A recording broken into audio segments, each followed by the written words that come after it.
యువజన శృంగార రసిక పార్టీ అంట. అసలు అంటే ఇంకా మరి సినిమాల్లోంచి వచ్చిన వాళ్ళు రాజకీయాల్లోకి రాకూడదా ఏంటి? నాకు అర్థం కాదు, చెప్పండి.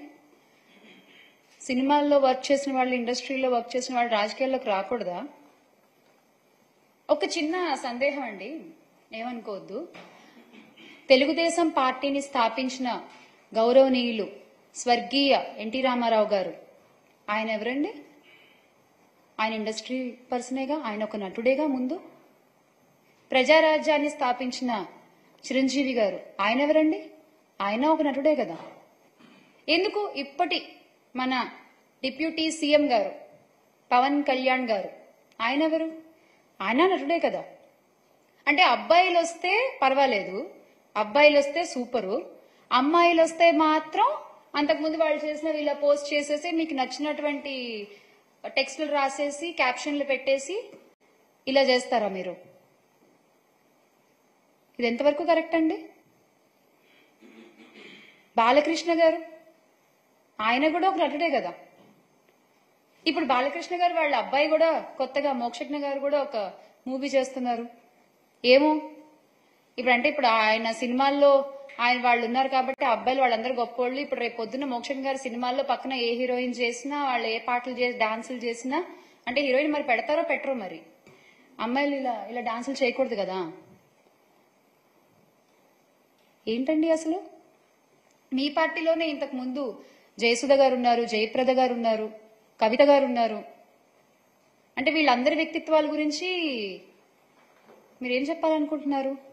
ఓహోహో, వాళ్ళు మీ పార్టీ వాళ్ళు కదా. Okay okay okay. సో మీ పార్టీలో ఉంటే ఓకే. మహిళలు, ఇండస్ట్రీ నుంచి వచ్చిన వాళ్ళు మీకు నచ్చని మీ వ్యతిరేక పార్టీలో ఉంటే మాత్రం వాళ్ళకి వ్యక్తిత్వాలు ఉండవు.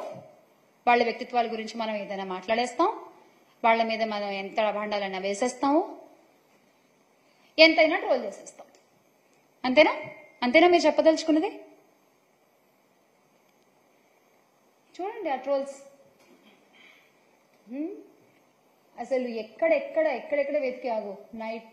అసలు ప్రతిది అంటే ఇంకా మహిళ అనగానే ఇలా ట్రోల్ చేయడము మీకు అలవాటైపోయిందండి. బేసిక్గా అలవాటైపోయింది. అంటే ఇప్పటివరకు నా మీద కానీ ఆర్ రోజా గారి మీద కానీ మీరు చేస్తున్నటువంటి ట్రోల్స్ కానీ, మీరు అంటున్నటువంటి మాటలు కానీ, ఇవన్నీ ఏంటంటే చేసే వాళ్ళకి ధైర్యం, మనోళ్ళు ఉన్నారు చూసుకుంటారులే అనేటువంటి ఒక ధైర్యం. ఆ ధైర్యాన్ని ఇస్తుంది మీరు కాదా అండి? ఆ ధైర్యాన్ని ఇస్తుంది మీరు కాదా అని అడుగుతున్నాను నేను. ఇలా ట్రోల్స్ చేసే వాళ్ళకైనా, ఇలా సైబర్ క్రైమ్లు చేసే వాళ్ళకైనా, లేదా మహిళల మీద, బాలికల మీద, చిన్నారుల మీద ఇలా అత్యాచారాలు, అఘాయిత్యాలు చేసే వాళ్ళకైనా, హత్యలు చేసే వాళ్ళకైనా ధైర్యాలు ఇస్తోంది మీరు కాదా? మొట్టమొదటిసారి ఒక్కళ్ళు తప్పు చేయగానే ఇమీడియట్ గా యాక్షన్ తీసుకుంటే రెండో తప్పు జరగదు కదా. మీరు ఎందుకు తీసుకోవట్లేదు? అంటే మీ పార్టీ నాయకులు అందులో ఇన్వాల్వ్ అయి ఉన్నారనా?